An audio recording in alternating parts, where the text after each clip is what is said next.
세상을 깜짝 놀라게 했던 사람, 두 번이나 아니 여러 번 놀라게 했던 사람이 있습니다.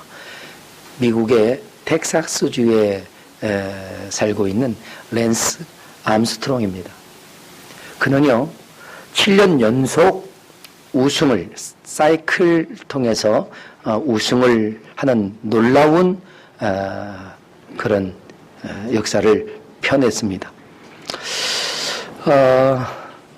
그런데 그가 안타깝게도 약물 복용, 그러니까 도핑 문제로 자신의 모든 기록이 박탈되고요. 사이클계에서 영구 추방되었습니다. 하지만 그가 일구어낸 결코 희석될 수 없는 것이 있습니다.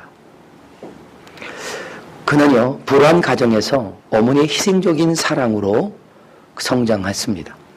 청소년 시기에 그는 사이클을 시작했고 그의 사이클 실력은 인정받기 시작합니다. 그래서 텍사스주의 대표 선수가 되고 이어서 미국의 대표 선수가 됩니다. 그가 22살 때인 1993년 노르웨이 오슬로에서 그는 세계 선수권 대회에 나가 우승을 합니다. 그러나 그 우승의 기쁨은 잠깐이었습니다. 왜냐하면 2년 후 그는 자신이 암에 걸렸다는 사실을 알게 됩니다. 고환암에 걸렸는데 3기였습니다. 그 암은 폐와 뇌까지 전이돼서 이제 거의 소생이 불가능한 상태였습니다. 그러나 그는 사이클 경기에 나갑니다. 물론 실패했습니다. 그때 그의 어머니가 이런 말을 했습니다. 내 아들아, 절대로 포기하지 말아라. 랜스 암스트롱은요, 더 열심히 사이클을 탑니다. 훈련을 합니다. 그리고 후에는 노르웨이 왕을 아련하는 그런 기쁨도 영광도 사실 누렸습니다. 그러나 그는 너무 힘들어서 선수 생활을 잠시 멈출 수밖에 없었습니다. 그런데 어느 날 저녁에 이 자전거를 타고 산책을 하는데요. 갑자기 그 앞에 빛이 쫙 비치면서 길가에 이렇게 쓰여 있더라는 겁니다. 예? 나의 아들아, 절대로 포기하지 마라. 그리고 또다시 한 글이 쓰여 있는데 장애를 기회로 바꾸는 사람이 되라 라는 것이었습니다.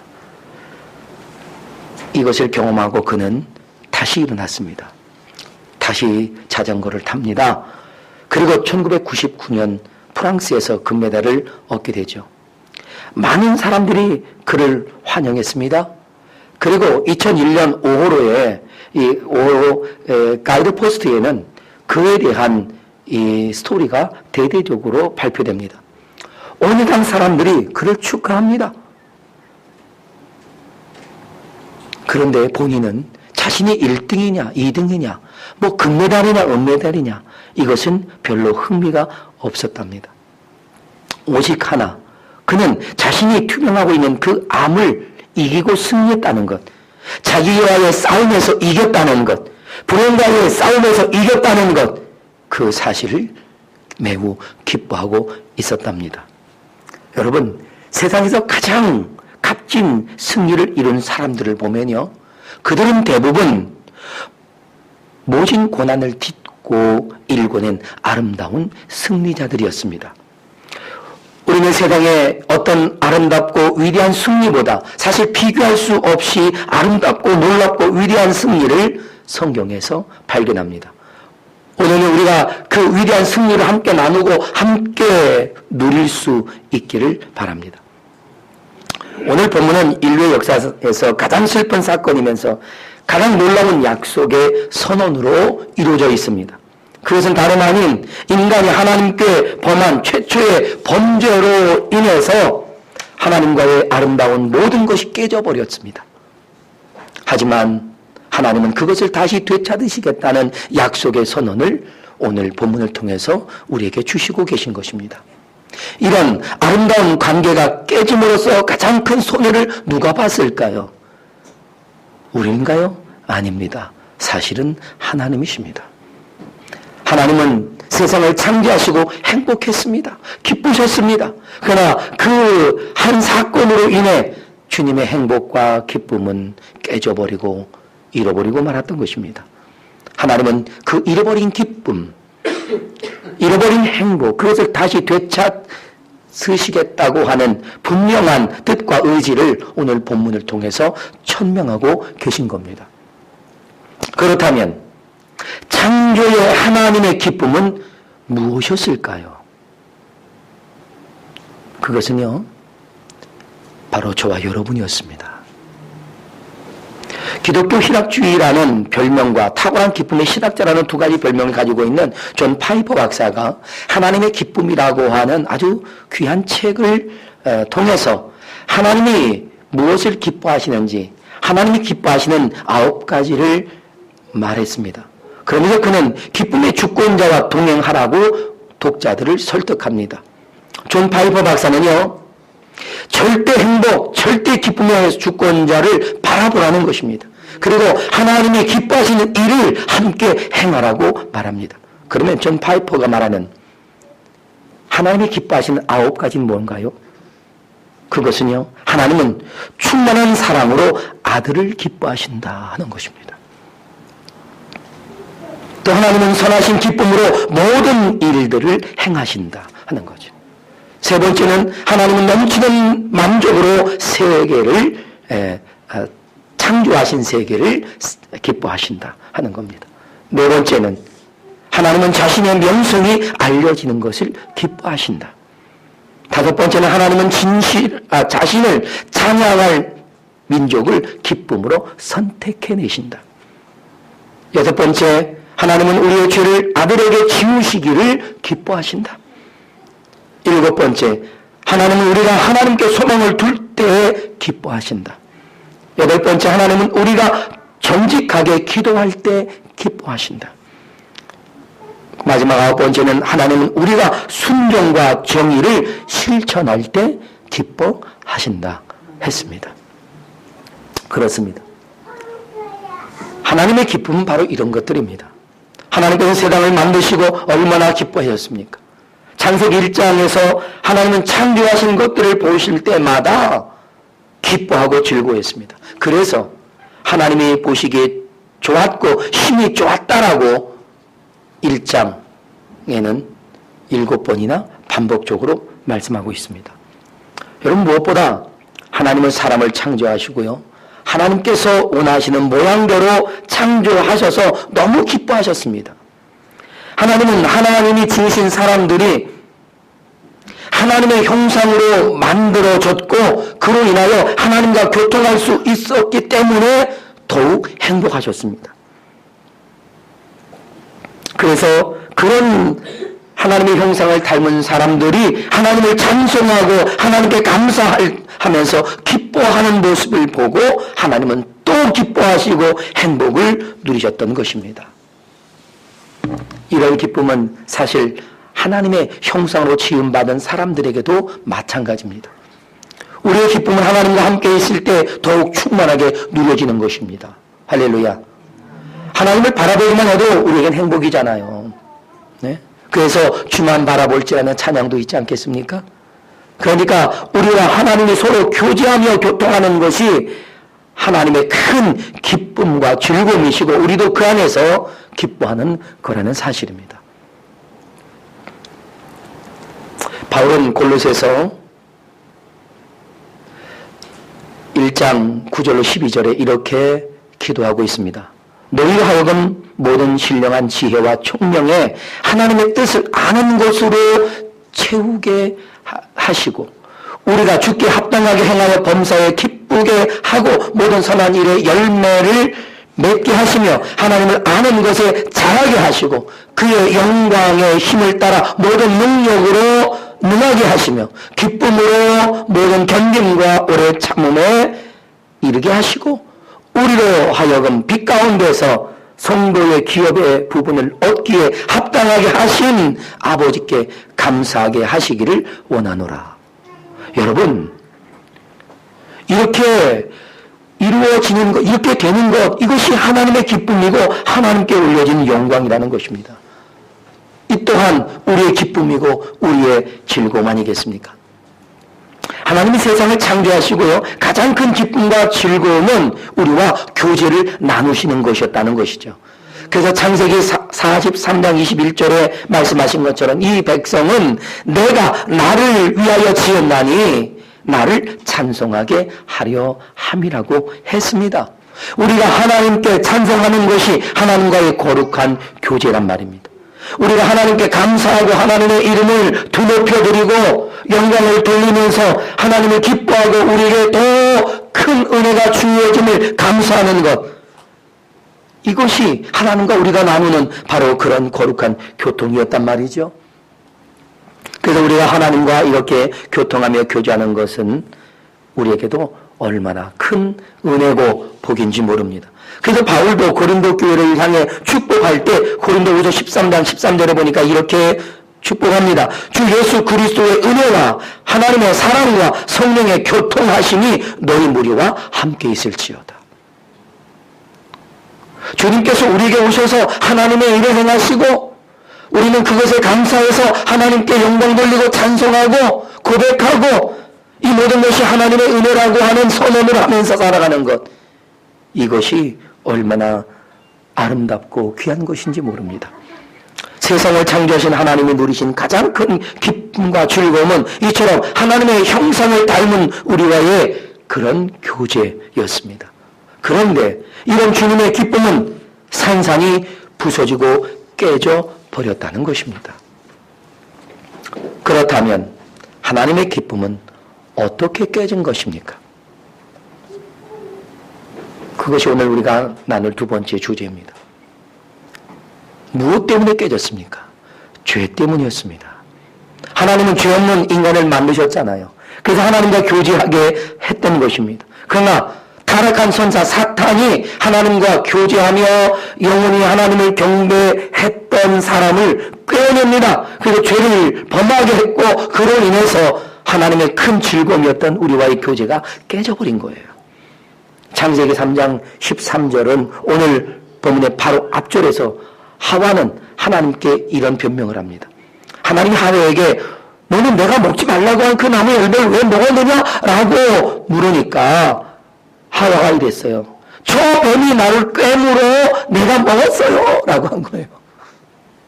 나는 별 의도가 없었습니다. 나는 속은 거예요. 억울해요. 라고 말한 거죠. 사탄은 거짓으로 하와를 속였습니다. 이렇게 돼서 오늘 본문에서 증거하고 있는 것처럼 뱀과 여자는 원수가 된 거 말이에요.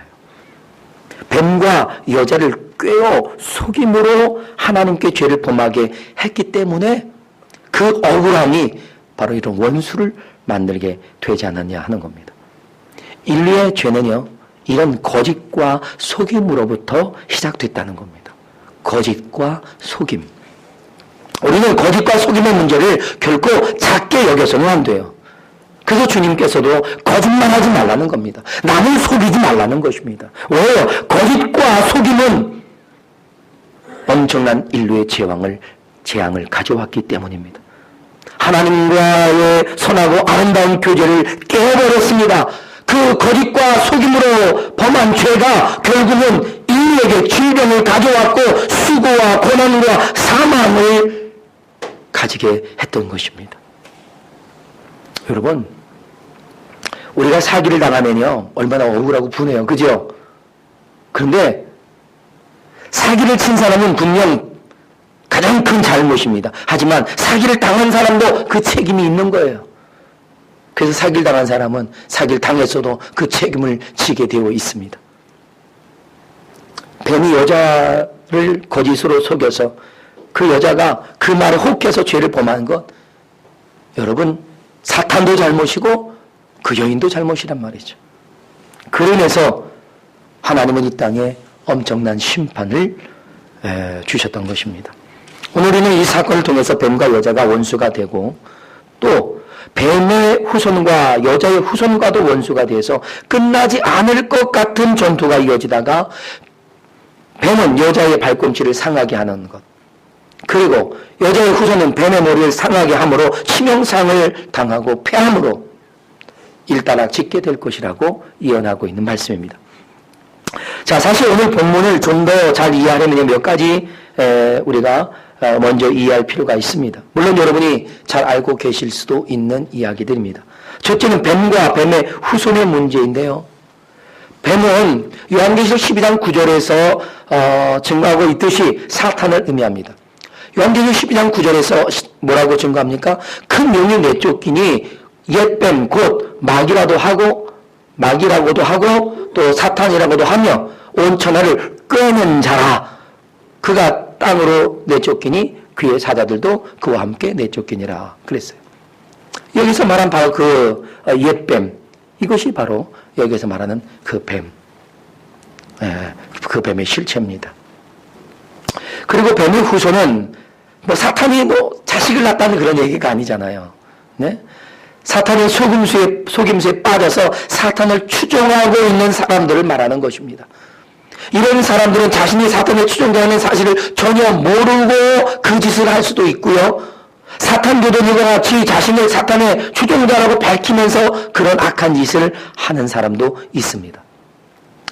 이렇게 사탄에게 사로잡혀서 사탄의 뜻을 이루어가는 사람들을 가리켜서 오늘 성경은 뱀의 후손들이다라고 지적을 합니다. 그러니까 예수님이 십자가에 못 박았던 무리들, 그들도 역시 뱀의 후손들이라고 보는 것입니다. 그리고 둘째는 여자와 여자의 후손들입니다.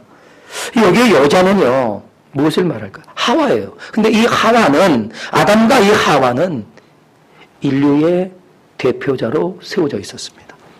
근데 이 하와가 그의 남편에게도 하나님이 금했던 것을 주어 먹게 함으로써 아담도 먹습니다.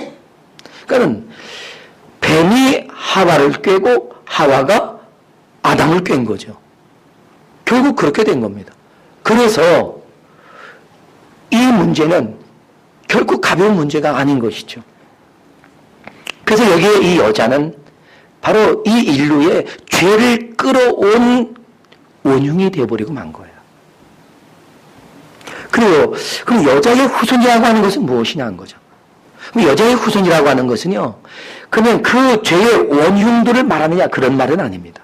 그런 의미가 아니라 여기 여자의 후손은 곧 이 땅에 하나님께서 특별한 방법으로 보내셔서 우리를 구원하실 메시아된 예수 그리스도를 의미하는 것입니다. 여러분, 예수님은 어때요? 여자의 후손으로 오시는데, 그래서 여자가 남자를 알지 못하는 상황, 동정녀인 상태에서 성령으로 잉태되어 이 예수님을 낳습니다. 그렇기 때문에 사실 이 예수님의 이 혈통의 아버지는 없는 거예요. 육신의 아버지라고 말하는 것은요, 사실상은 틀린 이야기입니다. 네, 돌봄의 아버지는 될 수 있었습니다. 그렇죠? 그러나 혈통의 아버지는 아니었죠. 하지만 계약적인 면에서는 바로 그 요셉의 아들이 되는 것이 그 당시 유대의 법이었습니다. 자, 우리가 오늘 그러한 세세한 것들을 이야기하자는 것이 아닙니다. 네? 오늘 여기에서 보면 여자가 이 죄와 사망의 문제를 일으켰기 때문에 하나님은 그 여자에 의해서 이 문제를 풀어갈 기회도 주시고 계신다는 거죠. 그렇다고 여자가 이 문제를 해결했다는 것은 결코 아닙니다. 그의 몸에서 태어난 예수 그리스도께서 이 모든 것을 다 이루셨습니다. 할렐루야. 아멘. 할렐루야. 아멘. 자, 그렇다면 여기 여자와 여자의 후손이라고 하는 것을 미리 언급한 것은요, 그것은 예수 그리스도는 동정녀에게서 태어나실 것을 분명하게 희미한 모습으로 보여주고 있었다 하는 것이죠. 그리고 우리가 알아야 될 것은 이 셋째 대목인데, 그것은 여자의 후손이 네 머리를 상하게 할 것이다 라고 한 선언입니다. 그러면 내 머리가 뭐냐? 여자의 후손은 예수 그리스도라고 하는 것을 알았습니다. 그러면 내 머리가 뭐냐 이거죠. 신체적으로 본다면 머리는 치명적인 부분이에요. 그죠? 이게 굉장히 중요한 부분이에요. 그런데 여기는 신체적으로만 의미하고 있는 것이 아니라 사탄의 조직적인 면에서 의미하고 있다는 것입니다. 그러니까 머리라고 하는 것은 조직에 있어서 사탄의 그 수장인 우두머리를 말하는 거예요. 그의 머리를 상하게 했다라고 하는 것은 이 말은 예수 그리스도 그 여자의 후손이 승리하게 될 것을 말하는 것입니다. 할렐루야. 네. 오늘 좀 말씀이 여러분 약간 어려울 수도 있습니다. 그러나 이 사실은 여러분이 분명히 알아야 할 것들이죠. 사탄과 여자가 원수가 된 이유가 뭐였습니까? 아니, 사탄이 인류의 죄와 사망을 주사하기 위해 사용한 도구가 무엇이었습니까? 그 주사기가 뭐였냐 이거예요. 거짓과 속임수였다는 것입니다. 오늘 저는 여러분 이것을 함께 나누고 싶어요. 거짓과 속임수. 지금도 이 거짓과 속임수는 많은 것을 무너뜨리고 파괴하고 있습니다. 거짓과 속임수, 이건 마귀 그놈들의 대표적인 특성이에요. 지금 이 땅에 일어나고 있는 거짓과 속임수는요, 또다시 하나님 나라를 위협하고 있지 않습니까? 이방, 사비 종교들의 포교 활동을 보세요. 얼마나 거짓과 얼마나 교활한 속임수로 가득합니까? 성경에 난해한 구절들만 뽑아서 교묘하게 해석하고 적용하면서 자신이 그리스도라고 주장하는, 성령이라고 주장하는, 또 이 시대의 마지막 사도라고 주장하는 그러한 사람들이 활보하고 있지 않습니까? 거짓과 속임수로 성도들을 미혹하고 넘어지게 하고 있습니다. 그뿐만이 아닙니다. 또한 불법한 것들을 합법화하려고 사람들의 의식을 병들게 만듭니다. 동성애, 여러분 그것을 자연스러운 것이라고 말하면서, 성적인 기여라고 말하면서, 우리를 선택할 수 있는 것이라고 말하면서, 민주주의는 그런 것을 보존해야 된다고 말하면서, 이제는 동성 결혼까지도 법제화해서 이미 여러 나라들이 동성 결혼을 법적으로 보장하고 있습니다. 지금 미국에서는요, 크리스찬 법관들이 이 문제 때문에 평생을 담아왔던, 그리고 평생을 입어왔던 법복을 벗어버리면서 나는 결코 하나님이 아니라 한 것을 맞다라고 할 수 없기에, 하나님이 부정하다고 한 것을 나는 정하다고 할 수 없기에, 하나님이 죄라고 한 것을 나는 의롭다라고 말할 수 없기에 나는 법복을 벗습니다. 내가 이 법복을 벗으면 내 삶에 위험이 올 수도 있지만 지금까지 나를 돌아보신 하나님이 앞으로도 나를 돌아보실 것을 믿기에 나는 벗습니다. 라고 선언하며 줄줄이 지금 법복을 벗으며 동성애와 동성 결혼에 대해 항의하고 있습니다. 사람 여러분, 거짓과 속임수, 그건 지금 이 세상을 병들게 하고 있는 마귀의, 사탄의 아주 사악한 그들의 습성입니다. 거짓과 속임수가 첫 아담과 하와를 죄짓게 했고요, 하나님으로부터 떠나게 했던 것처럼 지금도 이 거짓과 속임수는 하나님 나라를 위협하면서 그리스도인들을 속여서 그 꼬임에 빠져들게 하고 있습니다. 여러분, 아닌 것은 아닌 겁니다. 성경이 아니라고 하면 아닌 것입니다. 성경이 맞다라고 하면 맞은 것입니다. 성경만이 진리입니다. 성경만이 캐논입니다. 기준이에요. 믿습니까? 우리는 하나님이 말씀하시는 데까지 가고 하나님께서 말씀하지 않는 것은 침묵할 줄 아는 그런 담대함, 그리고 지혜로움을 가져야 할 필요가 있습니다. 하나님의 기쁨의 성도들의 하나님과의 교제, 거룩한 예배, 하나님의 뜻을 이루어가는 의로운 선한 삶은 이런 거짓과 속임수로 인해서 얼마나 변질되고 있는지 모릅니다. 그래서 하나님을 잘 믿던 것 같은 사람들도 폐교하고 떠납니다. 하나님과 멀어지고 있습니다. 교회를 비판하고 비난하는 사람들이 얼마나 많아 있는지 모릅니다. 안티 기독교인들이 더 많아지고 교회 안에 있는 어리석은 그리스도인 아니 교회 교인도 그에 가담을 하고 있습니다. 여러분, 거짓에 속지 마십시오. 이런 것들 세상을 병들게 하고 세상에 수많은 질병을 생겨나게 했고 전쟁과 기근과 자연재해가 끊임없이 일어나게 했던 것입니다. 우리가 세계 중보기도센터를 통해서 함께 기도하면서 깨닫는 것이 뭡니까?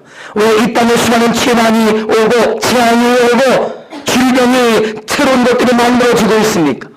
왜 전쟁이 끊이지 아니하고 기근이 끊이지 아니하고 자연재해가 끊임없이 일어납니까? 자연스러운 거라고요? 아닙니다. 죄 때문입니다. 죄로 시작된 것입니다. 병이 어디서 왔다고요? 죄에서 왔습니다. 인류가 죄를 짓기 전에는 질병이 없었습니다. 사망이 없었습니다. 자연재해가 없었습니다.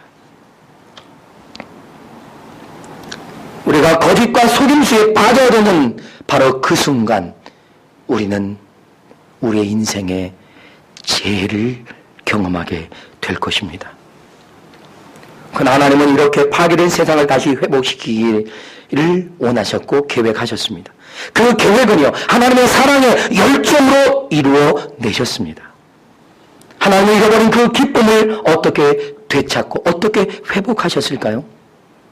칼빈은 성경의 내용을 잘 요약해서 오래강령을 우리에게 가르쳐 주었습니다. 그 오래강령 첫째는 전적 타락입니다. 전적 타락.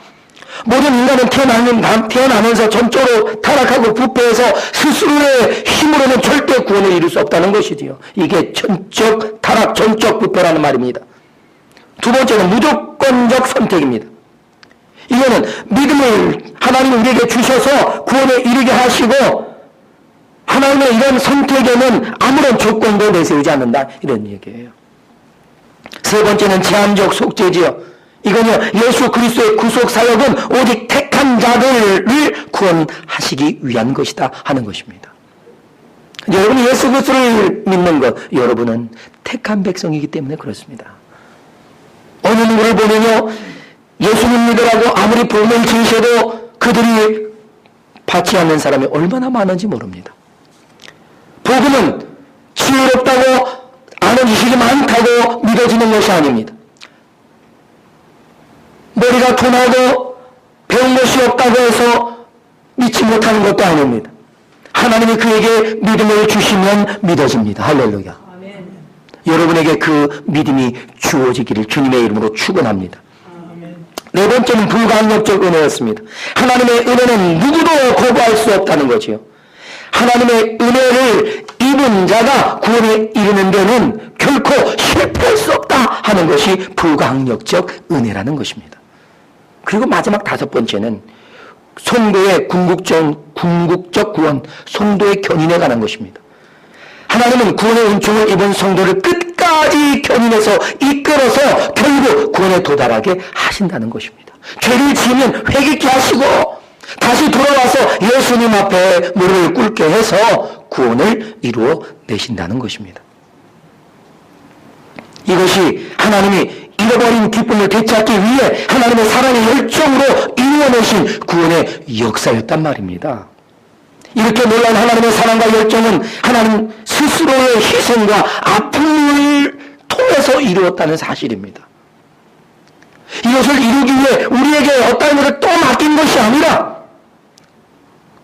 너희가 고난을 받아야 한다, 너희가 어떠한 것을 견뎌야 한다, 너희가 더 많은 것을 알아야 한다 라고 하는 것이 아니라 주님이 친히 그 희생 제물이 되셨고 주님이 친히 아파하셨고 주님이 친히 고난을 딛고 일구어낸 완전한 승리였다는 사실입니다. 할렐루야. 하나님은 독생자 예수 그리스도를 십자가의 화목제물로 내어주시고 십자가의 모든 고난과 고통을 우리의 죄값으로 친히 치러내십니다. 그렇게 하심으로 우리의 모든 죄를 다 용서하셨어요. 우리를 죄와 사망의 그 무덤 속에서 끄집어내셨단 말입니다. 할렐루야. 그렇게 구원받은 성도들이 이제 예수 그리스도 안에서 성령의 임재 가운데 하나님과 함께 교제하며 살아갈 수 있도록 하셨단 말이죠. 그래서 우리가 예수 그리스도의 이름으로 주님께 기도하고 예배하고 찬송하고 순종하며 주의 뜻을 이루어가는 것입니다. 그럴 때 주님은 기뻐하시고 주님의 즐거움이 커져가는 것이에요. 이것이 주님의 기쁨이고 이것이 주님께 돌려드리는 영광입니다. 주님께 영광 된다는 것은 우리가 주님께 기쁨을 드린다는 말이라고 사실 그 말이라는 뜻입니다. 여러분, 예수님은 이런 우리의 타락에서 구속의 과정을 탕자의 비유에서 보여주셨습니다. 둘째 아들이 아버지를 떠나 허랑방탕하다가 자신의 잘못을 뉘우치고 회개하고 집으로 돌아오지 않습니까? 그 돌아오는 아들을 문 앞에서 기다리고 있다가 저 먼 곳에 있는 것을 보고 달려가서 끌어안고 입을 맞추고 죽었던 아들이 돌아왔다고 즐거워하면서 기뻐하면서 잔치를 베푸는 그 아버지의 마음, 이것이 곧 타락에서 예수 그리스도의 은혜로 돌아온 하나님의 백성들을 맞이하는 주님의 마음이었던 것입니다.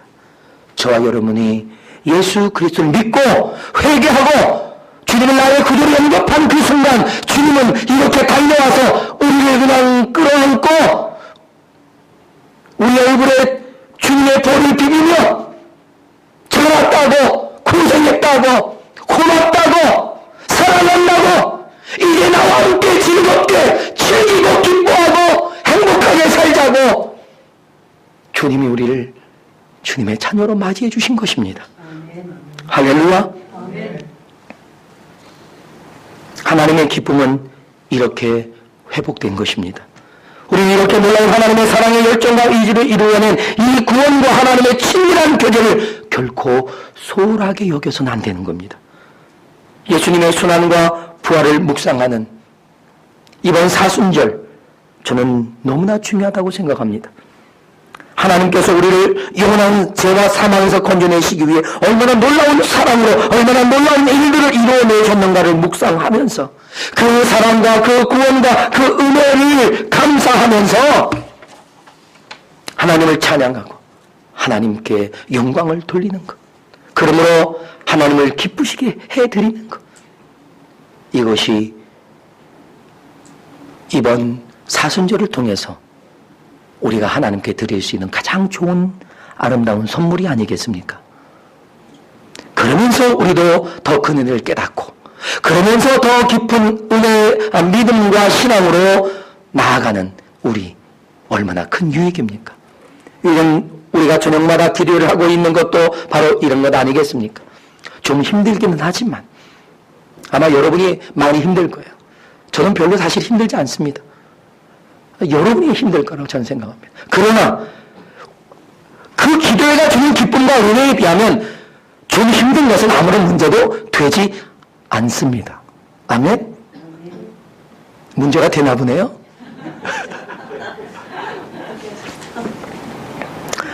하나님은 그 어느 것보다 또 어느 때보다 우리가 기도하고 있는 요즘 이 시즌을 우리를 바라보시면서 기뻐하실 줄로 믿습니다. 사랑 여러분, 오늘 우리는 이 큰 기쁨이 어떻게 이루어졌는지 분명히 기억해야 합니다. 하나님 독생자를 보내셔서 십자가의 그 엄청난 고난을 감당하게 하면서 그 모든 고난을 딛고 일구어낸 완전한 승리를 통해 사단의 머리를 깨고 우리를 그놈이 다루었던 죄와 사망의 무덤을 열어 그 속에서 건져내심으로 이루어진 거란 말입니다. 그리고 이제는 주님과 더 친밀하기를 원하시고 주님과 더 많은 대화를 원하시고 주님의 꿈을 함께 꾸면서 주님의 뜻을 함께 이루어가는 하나님의 동역자요 하나님의 사랑스러운 자녀들로 세상 끝까지 함께 하시기를 주님은 원하신다는 것입니다. 예수 그리스도께서 고난을 딛고 서서 이뤄내시니 완전한 승리는 지금 저와 여러분의 것이기도 합니다. 할렐루야. 이 승리를 예수 그리스도 이름으로 선포하면서요, 우리의 삶의 모든 것을 향해 우리는 외쳐야 합니다.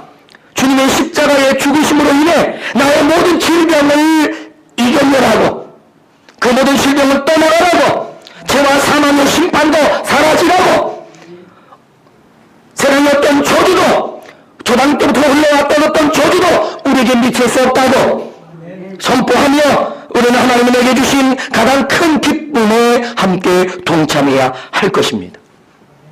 영국의 개간 시인 테니스는요, 자연에 관한 아름다운 하나님의 섭리를 아름다운 언어로 찬양한 그런 시인입니다.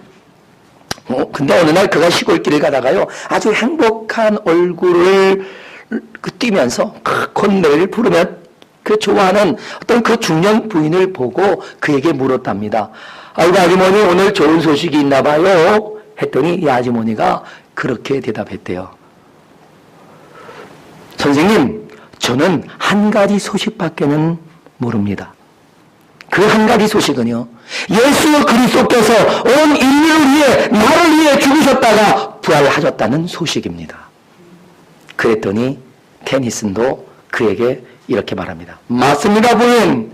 그것은 오래된 소식이지만 새로운 소식이고요, 정말 좋은 소식이죠. 할렐루야. 아멘. 예수 그리스도께서 나를 위하여 죽으시고 부활하셨죠. 우리의 모든 죄를 고발하시고 우리에게 참된 생명, 영원한 생명, 영생을 주신 것은 오래전부터 들려온 소식이지만 우리에게는 또 다른 새로운 소식이고 정말 좋은 그 뉴스란 말입니다. 할렐루야. 아멘.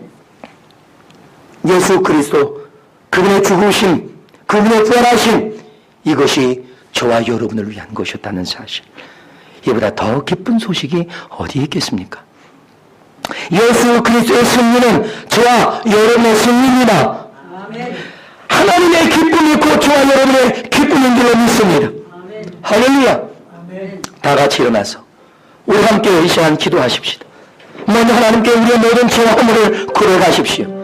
그리고 우리를 그 죄와 사망에서 건져주심을 감사하고 주와 함께 그 기쁨에 동참하고 더 친밀함으로 들어갈 수 있도록 하나님의 성령의 기름 부으심이 오늘 이곳에 함께하도록 다 같이 기도하며 나아가겠습니다. 할렐루야. 하나님 아버지,